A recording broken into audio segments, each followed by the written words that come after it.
ইন্না আ'তাইনাকাল কাউসার ফাসাল্লি লিরাব্বিকা ওয়ানহার ইন্না শানিয়াকা হুয়াল আবতার। আল্লাহু আকবার।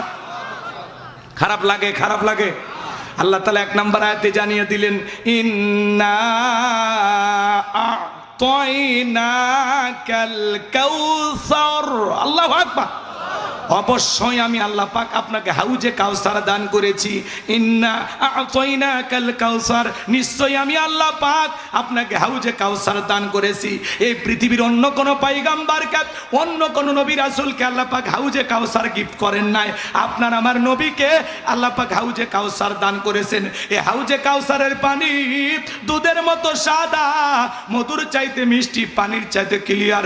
ওই কঠিন কিয়ামতের ময়দানে যেদিন বিচার দিবস কায়েম হয়ে যাবে, বিচার দিবসের একদিন হবে 50,000 বছরের সমান।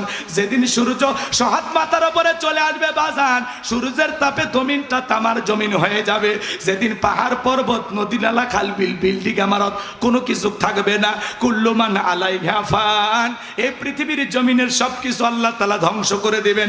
ওই কঠিন কিয়ামতের ময়দানে যেদিন মা তার সন্তানের পরিচয় দেবে না, স্বামী স্ত্রীর পরিচয় দেবে না, ভাই ভাইয়ের পরিচয় দিবে না, যেদিন আল্লাহর আরশের ছায়া ছাড়া আর কোনো ছায়া থাকবে না। আল্লাহর আরশের নিচে আল্লাহ পাক 7 শ্রেণীর মানুষকে ছায়া দান করবেন। এটা হলো কিয়ামতের ময়দানে আল্লাহ তৈরি করা ভিআইপি গ্যালারি। সেখানে 7 শ্রেণীর মানুষেরা ছায়া পেয়ে কিয়ামতের ফাইনাল খেলা উপভোগ করবেন। বলুন সুবহানাল্লাহ। মানুষ দলে দলে যাবেন নবীজির কাছে হাউজে কাউসারের পানি পান করার জন্য। কিছু মানুষের সামনে আল্লাহ তাআলা পর্দার আবরণ তৈরি করে দিবেন। আমার নবী তখন ডেকে বলবেন, আল্লাহ, আমি আমার সংখ্যায় অনেক উম্মতকে দেখতে পাইলাম, কেন জানি সংখ্যাটা কমে গেল। আমার আল্লাহ তখন ডেকে বলে, বন্ধু, পাইকারি দরে সবাইকে আপনি হাউজে কাউসারের পানি পান করাইতে পারবেন না। দুনিয়ার জীবনে 2টা অপরাধ করেছিল যারা, হাউজে কাউসারের পানি আজকে পাবে না। তারা কয়টা অপরাধ? 1 নম্বর, যারা জালেমের পক্ষে সাফাই গায়, জালেমের সহযোগী হয়, এরা হাউজে কাউসারের পানি পাবে না। আর 2 নম্বর, যারা নবীর রেখে যাওয়া আদর্শ বাদ দিয়ে বেদাত চালু করে। কথা কয় না? ইসলামের ভিতরে নতুন কিছু চালু করে, এরা হাউজে কাউসারের পানি পাবে না। আল্লাহু আকবার বলে। তাহলে 2টা কাজ করা যাবে। জোরে বলেন, এই 2টা অপরাধ করা যাবে। আল্লাহ যেন আমাদের হেদায়েত দান করেন। জোরে বলেন আমিন। আমি যে কথা বলতে চাচ্ছিলাম বাজান, দলে দলে মানুষ নবীজির কাছে যাবেন। নবীজির হাত থেকে যারা হাউজে কাউসারের পানি পান করতে পারবে, জান্নাতে ঢোকা পর্যন্ত তাদের আর তৃষ্ণা লাগবে না, তৃষ্ণা মিটে যাবে। বলুন সুবহানাল্লাহ। হযরত আবু বকর পিয়ালাগুলো ভরায় দিবেন। শোনেন শোনেন, আর শুনবেন না? মজা লাগতেছে না? কোনোদিন শুনছিলেন কে পিয়ালা ভরায় দিবে? শোনেন, হযরত আবু বকর সিদ্দিক রাদিয়াল্লাহু তাআলা নবী পিয়ালাগুলো ভরায় দিবেন। মাঝখানে দাঁড়িয়ে থাকবেন হযরত ওমর। হযরত ওমর বিশ্বনবীর হাতে দিবেন। আর নবী যে তার আদরের উম্মতদেরকে খুঁজে খুঁজে নিজের হাতে হাউজে কাউসারের পানি পান করাবেন। বলুন সুবহানাল্লাহ। নবীজির হাতে কারা কারা হাউজে কাউসারের পানি পান করতে চান? 2 হাত তুলে আল্লাহকে দেখান। আল্লাহ কিয়ামতের ময়দানে আমাদের সবাইকে নবীজির হাতে হাউজে কাউসারের পানি পান করা তৌফিক দান করুন। ছিলে বলুন আমিন। আর একটু জোরে বলুন আমিন। আপনার পানি চাইলেন আর পাইলেন, অতি সহজ, কষ্ট করা লাগবে না। আমি আপনাদের এলাকায় আসলাম, এসে একটা ছেলের হাতে কিছু চকলেট দিলাম, উদাহরণ কথা বোঝানোর জন্য। ওই ছেলেটা চকলেট পাইয়া আমি বললাম, বাবা 1 বোতল পানি এনে তো, আমি একটু উজু বানাবো। ওই ছেলেটা এদিক খেয়াল করেন, চকলেট পাই মারছে দৌড়, মাঝখানে আসার খাই পড়ে গেছে, হাঁটু চুলে গেছে, রক্ত বের হয়েছে। কিন্তু ওই যে চকলেট থাকার কারণে উঠে বদনা ভরিয়ে পানি নিয়ে আমার সামনে হাজির। আমি তখন বললাম, বাবা এই পানিটা আনতে গিয়ে কষ্ট হয়েছে, ওই যে মাঝখানে পড়ে গেছো, আসার খাইছো, বেতা পাইছো, হাঁটু চুলছে, রক্ত মনে হয় বের হয়েছে। ওই ছেলেটার হাতে চকলেট থাকার কারণে বলতেছে, আমি এরকম কত পরে যাই, আমার কিছুই হয় না। ওই চকলেটের খুশির কারণে ওই ছেলের যেমন ব্যথা ব্যথা মনে হচ্ছে না, কিয়ামতের ময়দানে নবীজির হাতে 1 পেয়ালা পানি আপনার আমার তকদিরে নসিবে ভাগ্যে যদি জুটে চা, আল্লাহ যদি রসুলের হাতে পানিটা পান করা তৌফিক দান করেন, কিয়ামতের কঠিন দিন, ভয়ঙ্কর দিন আপনার কাছে কঠিন মনে হবে না, আল্লাহ সহজ করে দিবেন। বলুন সুবহানাল্লাহ। নবীজির হাতে হাউজে কাউসারের পানি আর আল্লাহর আরশের নিচে ছায়া, এই দুইটা যদি কারো ভাগ্যে জুটে দেয়, এই মানুষ জান্নাতি, তার আর কোনো টেনশনই নাই। সুবহানাল্লাহ। এখন পানি চাইলেই তো পাওয়া যাবে না, একটু কষ্ট করা লাগবে, ঠান্ডা পানিতে উজু বানিয়ে নামাজ পড়া লাগবে। কথা কন? আপনারা পুরাতন মুসল্লি, নিয়মিত নামাজ পড়েন, হঠাৎ করে কেউ নামাজ ধরছে, এই নতুন মুসল্লির আগমন থেকে পুরাতন মুসল্লিরা সমালোচনা করে, হ্যাঁ আজকে সূর্য কোন দিক উঠছে, উত্তর পাড়ার বাদশা দিকে মসজিদে, হ্যাঁ নামাজ পড়বি না আবার 2 দিন পরে ছাড়িয়ে দিবি, এরকম বলে না ভাই? হ্যাঁ মুরব্বী চাচা, আপনি তো দাওয়াত দিয়ে 5 জনকে মসজিদে আনতে পারেন না, এই লোকটা 2 ওয়াক্ত পড়বি না 2 দিন পড়বে, এটা এর ব্যাপার, আপনি কেন তার সমালোচনা করে মনে কষ্ট দিচ্ছেন? কথা বলেন, এই কথা বলে লোকটা আঘাত পায় না, ব্যথা পায় না, রাগ করে কয় যে আর মসজিদে তুই যাবো না, তাহলে এই পাপের দায়ভার আপনাকে নিতে হবে না। অতএব কেউ মসজিদে আসলে সমালোচনা নয়, ঠাট্টা বিদ্রুপ নয়, হিংসা হাসি তামাশা নয়, পারলে দোয়া করেন, ভাতিজা তুমি মসজিদে আসছো নামাজ পড়ার জন্য, দেখে দিলটা ভইরে গেছে, আল্লাহর কাছে দোয়া করি আল্লাহ যেন মৃত্যু পর্যন্ত তোমাকে জামাতের সহিত নামাজ পড়ার তৌফিক দান করেন। আপনি দোয়া করবেন, পারলে নামাজ শেষে তার নিয়ে বাজারে চা খাবেন, কথা কন। আর আপনি সমালোচনা করেন, ভালো হয়ে যান, কথা কয় না কেন? যুবক বয়সে দাড়ি রাখছে, ওইটা থেকে আবার কয় এই বয়সে বুড়ের ভাব ধরলি, যুবক বয়সে দাড়ি রাখলে বুড়ে হয় মানুষ, কথা কন নাকি আপনারা? যুবক বয়সে দাড়ি রেখে বউ নিয়ে ঘুরতে গেছে, কয় ভাবি আসসালামু আলাইকুম, সাথে চাচার খবর কি? বউ বাড়িতে এসে রাগ করে, তোমার সাথে বাইরে যাওয়া যায় না কেন? কয় আমার ডাকে ভাবি আর তোমার ডাকে চাচা। যেই বউ নবীর সুন্নত দাড়িকে মহাব্বত করে না, ভালোবাসে না, ওই বউ আপনাকে 100% ভালোবাসা দিতে পারে না। এটা হলো মদিনাওয়ালার ভালোবাসা, কথা কন। দাড়ি কার সুন্নত? নবীজির সুন্নত। পুরুষের আসল সৌন্দর্য হলো দাড়ি, কথা কয় না কেন? হ্যাঁ, আপনি পুরুষ দাবি করেন আর মুখে দাড়ি নাই, মহিলারও নাই, তোরও নাই, কথা কন। 70 বছর বয়স হয়ে গেছে, চামড়া জড়িয়ে গেছে, তারপরে সেলুনের জায়গায় মারিয়ে দে, কয় চাচা আর তো পারা যায় না, চামড়া জড়ে গেছে, একটু দাড়িটা রেখে দেন। কয় চুলকে কবরে যা ফেরেশতারা চুলকানির মলম নিয়ে বসে আছে, এমন পিটান পিটাবে তোর চুলকানি বন্ধ হয়ে যাবে, কথা কন ঠিক না? আপনার শরম করে না? আপনি দাড়ি রাখেন না মানে মুসলমান দাবি করেন? এই আল্লাহ না করুক, এই নাগরপুর থেকে আপনি চলে যাচ্ছেন মানিকগঞ্জ বাসে চড়ে, পরে পথে দুর্ঘটনায় যে কুয়াশা পড়ছে, বাস ট্রাক সংঘর্ষ, দুর্ঘটনায় মারা গেছেন, মুখে দাড়িও নাই, পকেটে টুপিও নাই, কি করবি মানুষ তখন? কাপড় খুলে দেখবি মাথা কাটানো আছে না নাই, কথা কয় না? হাসেই বিদায় নিলেন। হ্যাঁ, মুখে দাড়ি থাকলে তাও বুঝবে এটা মুসলমান, পকেটে টুপি থাকলেও বুঝবে মুসলমান, কিন্তু দুইটার একটাও নাই, তাহলে কাপড় খুলে দেখবি, তাহলে মরার পরে আপনার ইজ্জত মানুষ দেখবি। এই জন্য সফরে বের হলে পকেটে একটা টুপি রাখেন, কথা কয় না? আর পারলে মুখে দাড়ি রাখেন, আল্লাহ যেন কবুল করে। এটা জোরে বলেন আমিন। এই যে মাহফিলে আসছেন অনেকে মাথায় টুপি নাই, কেন রে ভাই? এটা কি জ্ঞানের কনসার্ট? এটা কি ওয়াজ মাহফিল না? একটু মাথায় টুপি দিয়ে আসবেন না, আপনি মুসলমান না, টুপি নাই। আমরা 2 ঈদে টুপি বের করি, 2 ঈদে দেখবেন মার্কেটে টুপি কেনার সেই ভিড়। এই হুজুর টুপি কিনবে যায়, বলেন আমাদের সভাপতি টুপি কিনতে চায়, আমি যাব, মসজিদের ইমাম যাবে, এই হুজুর যাবে না, টুপি ডর্জন টুপি। আল্লাহ যেন আমাদের সঠিক বুঝদান করেন। এটা জোরে বলেন আমি। শোনেন, লম্বা করার সুযোগ না। হাউজে কাউসারের পানি পান করতে গেলে কাজ করতে হবে 2টি। জোরে বলেন কয়টি? 2টা আঙ্গুল তুলে বলেন তো, কাজ করতে হবে কয়টি? সেইটা আল্লাহ পাক 2 নাম্বার আয়াতে জানিয়ে দিলেন। বলেন ফাসল্লিলি রাব্বিকা ওয়ানহার, বলেন ফাসল্লিলি রাব্বিকা ওয়ানহার। 1 নাম্বার হলো রবের উদ্দেশ্যে সালাত। সালাত হবে কার জন্য? এই ছেলে তোমরা কই যাও? এই সামনে দিয়ে ঘোরা যাও, এই বস তাও যায়। এরা কি করবি? গজল গাবি, পাগড়ি পাবে, তাহলে আগে ভাগে নিয়ে আসবেন না? হুজুর আসছিল, আগে ভাগে দিয়ে দিতেন। এদিক কষ্ট হচ্ছে আপনাদের? শোনেন বাজান, শর্টকাটে বলে দিয়ে যায়, সময় আমাদের একেবারে কম। ফাসল্লিলি রাব্বিকা ওয়ানহার, 1 নাম্বার হলো রবের উদ্দেশ্যে সালাত। নামাজ হবে একমাত্র কার জন্য? কুল ইন্না সালাতি ওয়া নুসুকি ওয়া মাহইয়ায়া ওয়া মামাতি লিল্লাহি রাব্বিল আলামিন। সূরা আনাম আয়াত আয়াত নাম্বার 162 আল্লাহ রাব্বুল আলামিন জানিয়ে দিলেন, নবীজি আপনি বলুন, আমার নামাজ, আমার কুরবানি, আমার জীবন, আমার মরণ লিল্লাহি রাব্বিল আলামিন, আসমান জমিনের প্রতিপালকের জন্য। তাহলে মুমিন জীবনের সালাত হবে, ইবাদত বندگی সব কিছু হবে কার জন্য? একমাত্র আল্লাহ তাআলাকে রাজি খুশি করার জন্য। লোক দেখানোর জন্য সালাত আদায় করলে হবে না। ফাওয়াইলুল লিল মুসাল্লিন আল্লাযীনা হুম আন সালাতিহিম সাহুন। হতভাগা, কপাল পোড়া, দুর্ভাগা সে সমস্ত নামাজি যারা লোক দেখানোর জন্য সালাত আদায় করে। কথা বলেন ঠিক কিনা? ফাসল্লি লিরাব্বিকা, রবের উদ্দেশ্যে সালাত। নামাজ হবে একমাত্র আল্লাহকে রাজি খুশি করার জন্য। কথা বলা হাল মুমিনুন আল্লাযীনা হুম ফি সালাতিহিম খাশিউন। অবশ্যই মুমিনেরা সফল যারা নিজেদের সালাত বিনয়ের সহিত, নম্রতার সহিত, আল্লাহর ভয় নিয়ে আদায় করে। আপনি আমি যখন নামাজে দাঁড়াবো অন্তরে ভয় থাকবে কার? ইয়া আইয়ুহাল্লাযীনা আমানুত্তাকুল্লাহ, হে ঈমানদারগণ আল্লাহকে ভয় করো। হাক্কা তুকাতিহি, ভয় করার মতো ভয় করো। এমন ভয় নিয়ে সালাত আদায় করব, মনে মনে খেয়াল করবে এই আসরের নামাজ আমার জীবনের শেষ সালাত, আমি মাগরিব পর্যন্ত নাও বাঁচতে পারি।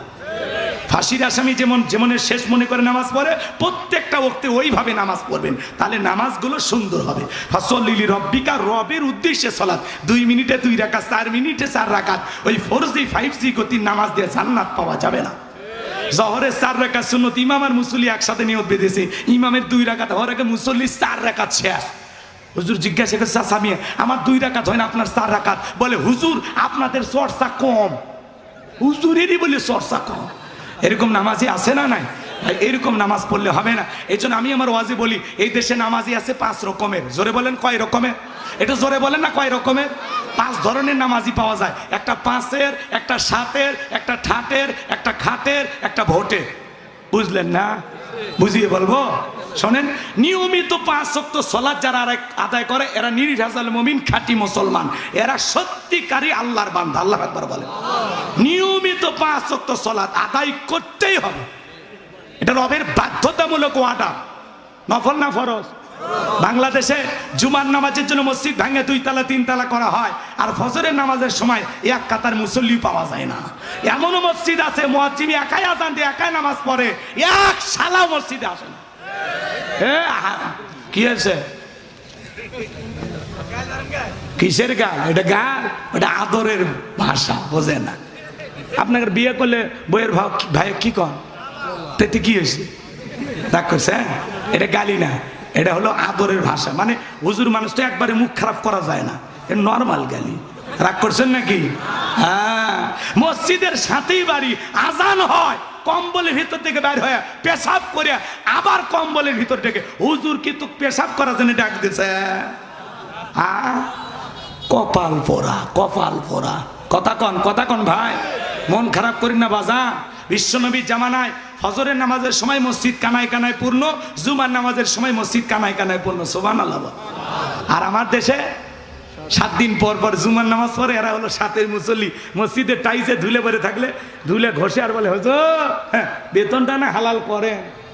কি ধুলে পড়ে আছে মসজিদে? আচ্ছা, মসজিদের ধুলে পরিষ্কার করার দায়িত্ব কি হুজুরের একা? জোরে বলেন, আপনার দায়িত্ব নাই? মসজিদের ধুলাটা পরিষ্কার করেন, আল্লাহ আপনার অন্তরের ময়লা দূর করে দেবে।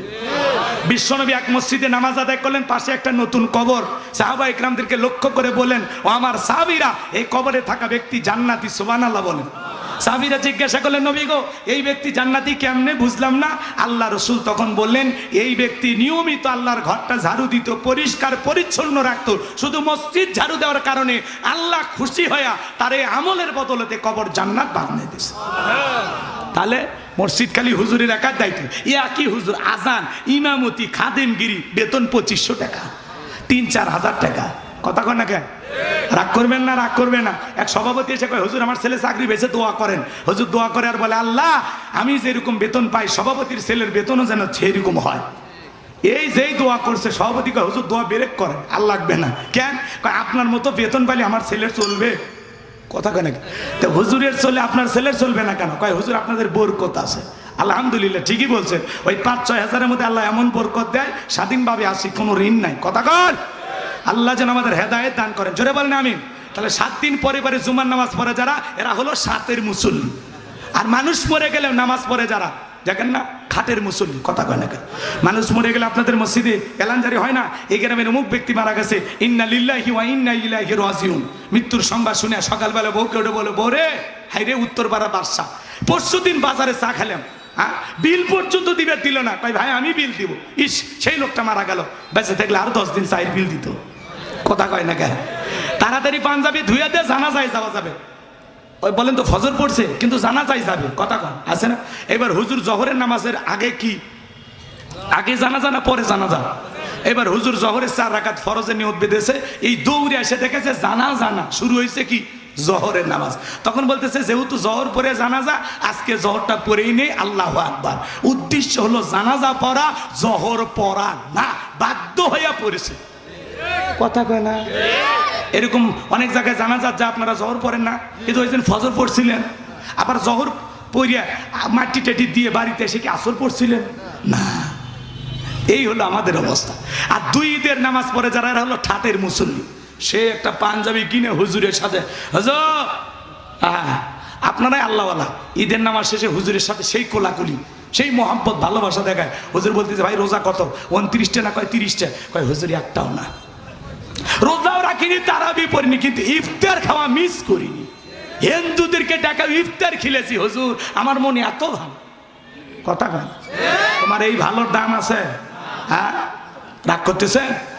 আবার দেখবেন নির্বাচনের আগে যারা মাথায় টুপি লাগায়া, বোঝেন নাই, জনগণের আবেগ নিয়ে খেলা করে। ভাইয়ার আমার, আগামীতে যদি আমাকে টাঙ্গাইলের নেতা বানাইতে পারেন, গ্যাস দিব, বিদ্যুৎ দিব, কালভার্ট ব্রিজ যা লাগে বানায় দিব, উন্নয়নের জোয়ারে ভাসিয়ে ডুবিয়ে মারবো ইনশাআল্লাহ। ও সরি ভুল হয়ে গেছে, আসলে উন্নয়নের জোয়ার আপনাদেরকে ভাসিয়ে দেব, মারবো না, কথা কয় না। এবার মসজিদে আজান হচ্ছে, আল্লাহু আকবার, আল্লাহু আকবার। আজানের সময় নেতা বলে, আমি যেহেতু মুসলিম নেতা, আজান হচ্ছে সবাই চুপ থাকুন।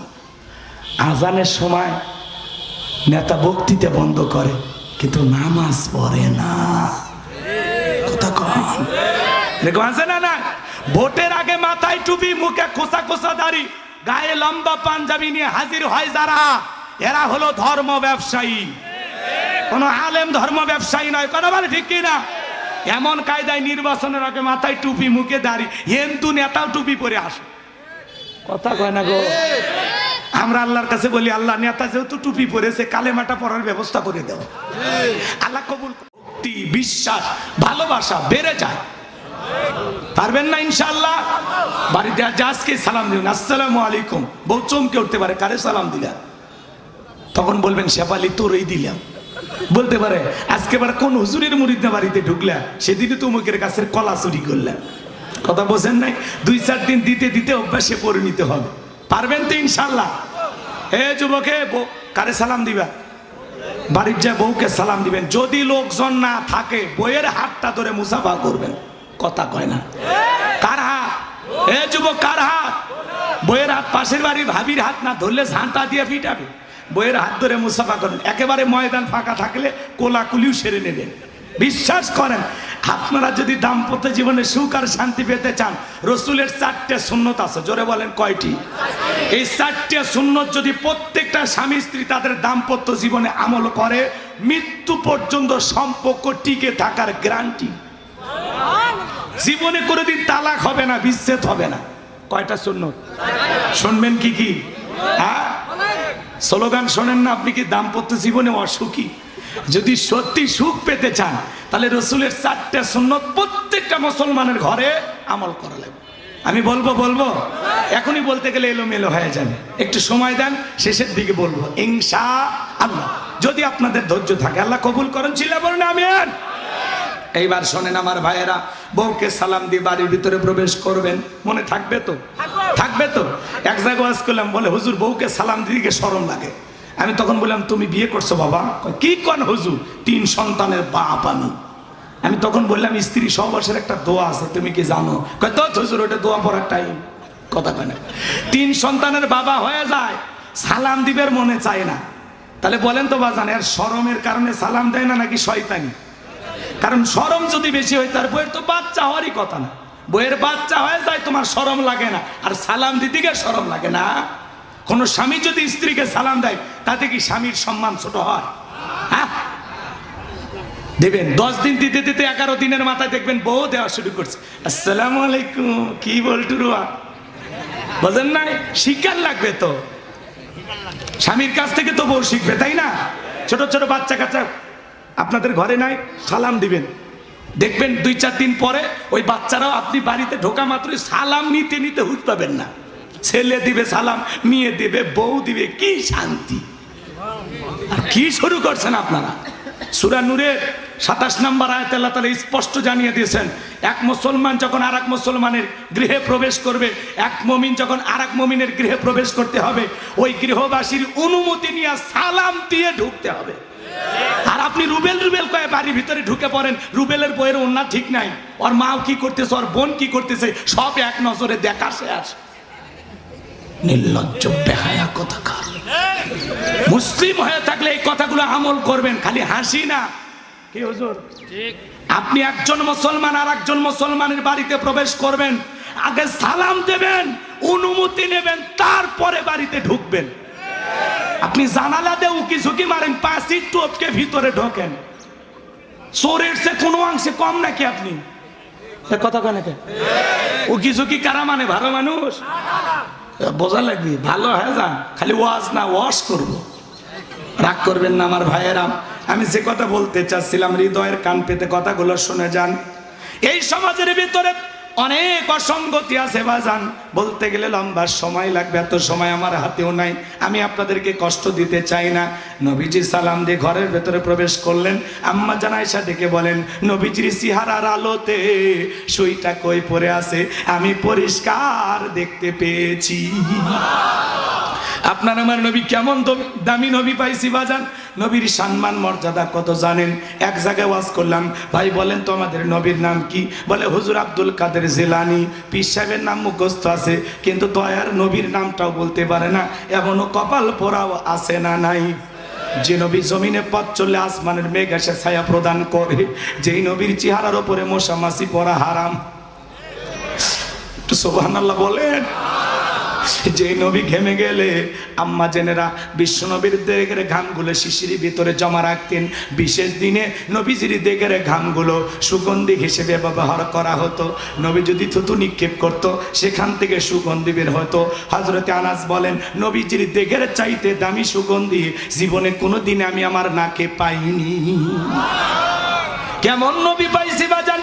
যে নবী হ্যাঁ বললে তামাম পৃথিবীবাসীর জন্য আল্লাহ পাক হালালে পরিণত করে দেয়, যে নবী না বললে তামাম পৃথিবীবাসীর জন্য আল্লাহ পাক হারামে পরিণত করে দেয়। জমিনে পা তুললে মাওলা পাকের আরশে আজিমে পৌঁছে যায়। আসমানের চাঁদের দিকে ইশারা করলে চাঁদ 2 টুকরো হয়ে যায়। যে ছাগলের স্তনে দুধ নাই, নবীজির হাতটা লেগে গেলে দুধে পরিপূর্ণ হয়ে যায়। একটু জোরে বলেন না সুবহানাল্লাহ। যেই খাবার 2-3 জন মানুষ খাবে, সেই খাবারে রাসূল আকরাম সাল্লাল্লাহু আলাইহি সাল্লামের হাতটা লেগে গেলে শত শত মানুষ খাবার খেয়েও যেমন খাবার তেমনি থাকে। কেমন নবী পাইছি, যেই নবীর চেহারার দিকে তাকাইলে পেটের ক্ষুধা নিবারণ হয়ে যাইতো। সেই নবীর কাছে বেলাল কথা মনে আছে না ভুলে গেছেন? হযরতে বেলাল ডেকে বলে, নবী গো, আপনি কালেমার দাওয়াত দেন, ইসলামের প্রচার প্রসার করেন, দয়া করে আমারে কালেমা পড়ে মুসলমান বানায় দেন। বিশ্ব নবী হযরত বেলালকে পড়া দিলেন, লা ইলাহা ইল্লাল্লাহু মুহাম্মাদুর রাসূলুল্লাহ সাল্লাল্লাহু।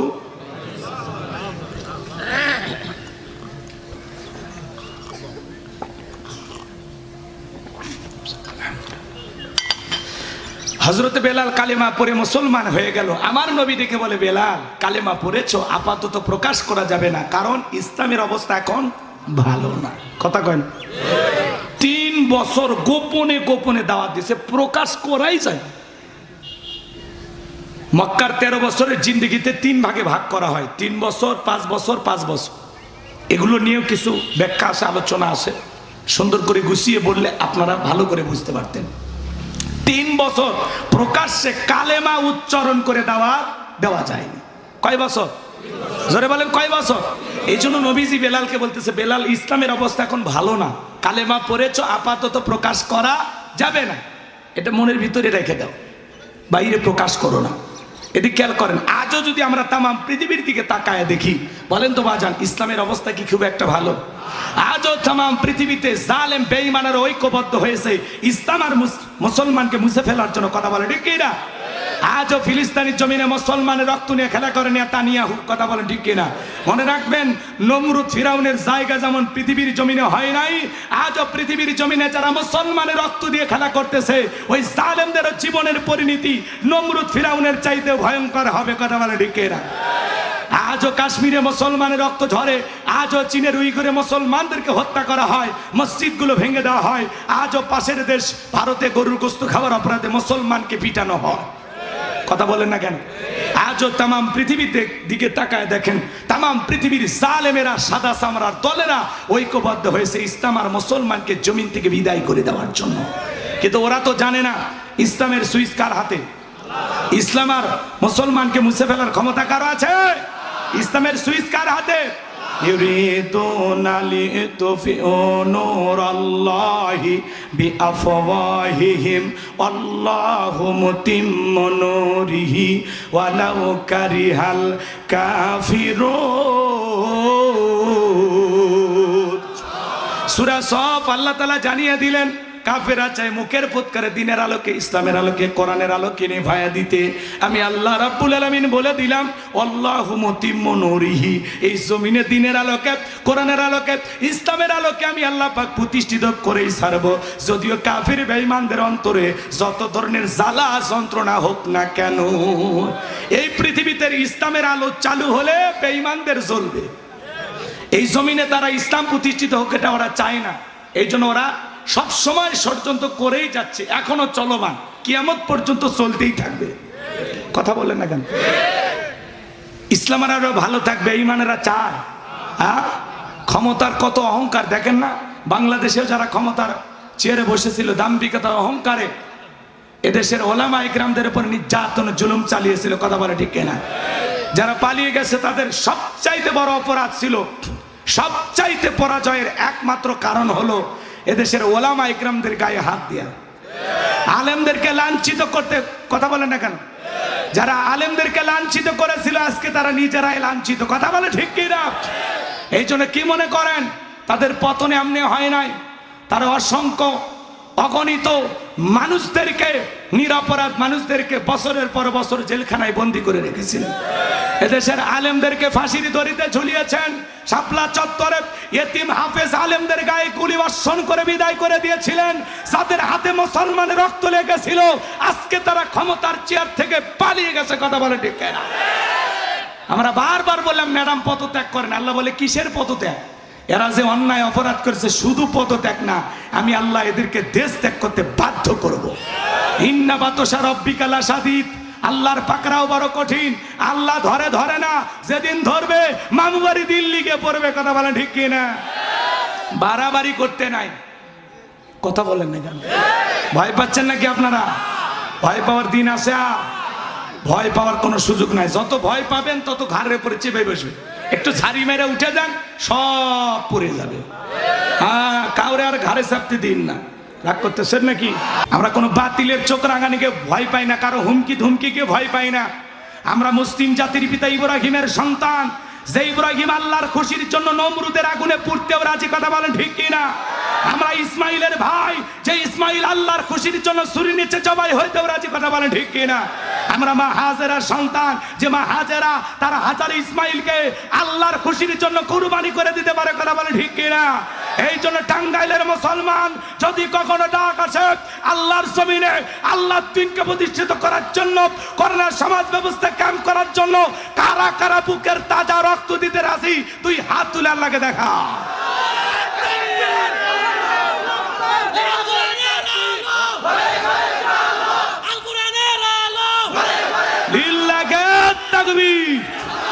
আর সোজা করেন কি আলোচনা চলবে? সামনে নিয়ে যাব, অনেক কথা বলার আছে। 16 বছরের ক্ষোভ জমা আছে, আজকে কাজা আদায় করব। কি রাজি আছেন? আমি কি হাত নামাইতে বলেছি? হাতটা সোজা করেন সোনার ভাইয়েরা, হাতটা সোজা করেন। ওই যে মাঝে মাঝে হাত ব্যাকা করছে, 2 হাত সোজা করার শক্তি নাই। আপনি পুরুষ মানুষ, 2 টিম ভিটামিন ক্যালসিয়াম মাঝে মাঝে কিনে খাবেন, একেবারে দুর্বল হলে চলতে পারবেন। আর সোজা করেন, সোজা করেন। আমার আল্লাহ রাব্বুল আলামিন বলেন, ইন্নাল্লাহা আশতারা মিনাল মুমিনিনা আনফুসাহুম ওয়া আমওয়ালাহুম বিআন্না লাহুমুল জান্নাহ। সূরা তাওবার 111 নম্বর আয়াতে আল্লাহ রাব্বুল আলামিন জানিয়ে দিয়েছেন, নিশ্চয়ই মুমিন বান্দাদের জান মাল আমি আল্লাহ ক্রয় করে নিয়েছি, বিনিময়ে দেব জান্নাত। বলুন সুবহানাল্লাহ। তাহলে বলেন তো বাজান, আপনার আমার জীবনের মালিক কে? এই টাঙ্গাইলের যুবকেরা ভালো করে বলো তো, এই জীবনের মালিক কে? প্রেম করবা আর প্রেমিকাকে পার্কে নিয়ে যা ডায়লগ দিবা, এই জীবন তোমার, তুমি শুধু আমার, ওরে হাইব্রিড যুবক। এই জীবনের মালিক কে? আপনার আমার সম্পদের মালিক কে? আল্লাহর দেয়া জীবন, আল্লাহর দেয়া সম্পদ আল্লাহর পথে খরচ করতে রাজি আছেন তো মুসলমান? রাজি আছেন তো ইনশাআল্লাহ? বাম হাত নামান, শুধু ডান হাত তুলে রাখেন, শুধু ডান হাত। আল্লাহ রাব্বুল আলামিন বলেন, ইল্লা সাহাবাল ইয়ামিন ফি জান্নাতি ইয়াতাসালুন। ডানপন্থী যারা জান্নাতের বাগানে থাকবে তারা, ডানপন্থী যারা আল্লাহর প্রিয় তারা। বলুন আল্লাহু আকবার। কোনো কথা হবে না। কিছুক্ষণ আগে বলেন, হুজুর জীবন দিতে রাজি, রক্ত দিতে রাজি। আপাতত জীবন রক্ত দুইটার কোনোটাই দিতে হবে না। দড়ি ধরে টানে, পিছন থেকে 2-3 জন ঠেলে। এমন একটা গরু, শরীরের সব হাত দেখা যায়, যেই গরুর উপরে বয়স্ক ভাতা ওয়াজিব। এমন গরু কুরবানি দিলে হবে না। আল্লাহ বলেন, তা সুরু না দিরিন, চমৎকার আকর্ষণীয় হুষ্টপুষ্ট দেখতে সুন্দর একটা গাভী কুরবানি করতে হবে। আপনি যদি 20,000 টাকার একটা ছাগলও দেন, নিয়ত যদি সহি হয়, ওই ছাগলের রক্ত জমিনে পড়ার আগে আরশের মালিক আল্লাহর কাছে কবুল হয়ে যাবে। বলেন সুবহানাল্লাহ। এই জন্য আল্লাহ বলেন, ওয়ালা কিয়ানালহু তাকওয়া মিনকুম। আল্লাহ বলে, কয় লাখ টাকার গরু দিলি ওইটা দেখি না, আমি দেখি তোর অন্তর, তোর অন্তরে যেটা আছে আমি আল্লাহ ওইটাকে কবুল করব। আল্লাহ যেন আল্লাহর জন্য কুরবানি, আমাদের সবকিছু কুরবানি করা তৌফিক দান করেন। জোরে বলেন আমিন। ইন্না শানিয়া কাহুয়াল আবতার। আল্লাহু আকবার। আমার আল্লাহ ডেকে বলে, নবী গো, যারা আপনাকে লেজ কাটা নির্বংশ বলে আপনি মন খারাপ করবেন না। আপনার সন্তানগুলোকে আমি আল্লাহ শিশুকালে নিয়েছি, আপনি কষ্ট মনের মধ্যে নেবেন না। এই পৃথিবীর জমিনে আপনাকে মহাব্বত করা, আপনাকে ভালোবাসার কোটি কোটি রুহানি সন্তান আমি পাঠাবো, যারা আপনার জন্য জীবন দিতে প্রস্তুত থাকবে। বলুন আল্লাহু আকবার। পুরো পৃথিবীতে 700 কোটি মানুষ, এর মধ্যে 200 কোটি মুসলমান। আমরা সবাই নবীজি রুহানির সন্তান। নবীজির অপমানে যদি না কাঁদে তোমার মন, মুসলিম নয় তুমি মুনাফিক, নবীজির দুশমন। ফ্রান্সের লোকেরা কার্টুন প্রদর্শন করলো, নাকটা বেঁকা করিয়া, মুখে কয়েকটা দাড়ি লাগায়া, বলে ইনি মোহাম্মদ। জোরে কন্যা উজবিল্লাহ। আমার নবী কি দেখতে কার্টুনের মতো? এই পৃথিবীর সবচাইতে সুন্দর মানুষটির নাম মোহাম্মদ রাসূলুল্লাহ সাল্লাল্লাহু আলাইহি ওয়াসাল্লাম। যে নবীর চরিত্রের সার্টিফিকেট আল্লাহ দিয়ে বলেন, ওয়া ইন্নাকা লাআলা খুলুকিন আযীম। নবী গো, আপনি হলেন পুত পবিত্র মহান চরিত্রের অধিকারী। আযীম আরবিতে এমন একটি শব্দ যার গভীরতা মাপা যায় না। যে নবী 63 বছরের জিন্দেগিতে একটি মিথ্যা কথা বলেননি, এমন বিশ্ব রেকর্ড পৃথিবীর আর কোন নেতার আছে? সেই নবীকে নেতা মানতে রাজি আছেন তো ইনশাআল্লাহ? সেই নবীকে গালি দিবে যারা পিতৃ পরিচয়হীন জন্ম নেওয়া যার সন্তান তারা। মক্কা নগরীতে ওলীদ বিন মুগীরা গালি দিয়েছিল। আল্লাহ আয়াত নাজিল করে বলেন, উতুল্লিম বাদা যালিকা জানিম। নবী গো, এই ওলীদ বিন মুগীরা হলো পিতৃ পরিচয়হীন যার সন্তান। ওইদিকে ওলীদ বিন মুগীরার মায়ের ঘটনার সাথে মহিলাদের ঘটনা আমি মিলায় দেই, ওই দিকে যাবার সুযোগ নাই। এতটুকু শুধু আপনাদেরকে বলতে চাই, নবীকে নিয়ে বাজে ভাষায় মন্তব্য করবে যারা, যার সন্তান তারা, ওরা বাস্টার্ড, ওদের জন্মের ঠিক নাই। আমারে গালি দাও মাইনে নেবো, আমার বাপকে গালি দাও মাইনে নেবো, মারে গালি দিল মাইনে নেবো, আমার দলকে গালি দিল মাইনে নেবো। কিন্তু বিশ্ব নবী হলেন আমাদের কলিজার টুকরা নবী। নবীকে নিয়ে যদি কেউ কুরুচিপূর্ণ মন্তব্য করে, বাজে ভাষায় গালি দেয়, আম্মা জান আয়েশার চরিত্রে আঘাত দিয়ে কথা বলে, নবীর ফ্যামিলিকে নিয়ে বাজে কথা বলে, নবীকে নিয়ে বাজে মন্তব্য করবে যারা, ওই নাস্তিক বেঈমানকে ধইরা ওর বুকের উপরে চইরা জিহ্বা টান দিয়ে সিরে কুকুরকে খাওয়া দিব। নবীজির অপমান মেনে নেওয়া হবে না, হবে না। নবীর জন্য কারা কারা জীবন দিতে প্রস্তুত? হাত তুলে দেখান, হাত তুলে দেখান। লিল্লাহি তাকবীর, লিল্লাহি তাকবীর। বিশ্ব নবীর অপমান সইবে না রে। নবীর ব্যাপারে কারোর সাথে আপোষ নাই, ডাইরেক্ট অ্যাকশন। হাত নামান। বাপের বেটার মতো রসুলের সত্যিকারে আশিকে রাসূল হওয়ার জন্য আমরা চেষ্টা করব, সত্যিকারী উম্মত হওয়ার চেষ্টা করব। আল্লাহ বক্তা শ্রোতা সবাইকে আমল করা তৌফিক দান করুন। আরো কথাগুলো বাকি আছে ভাই।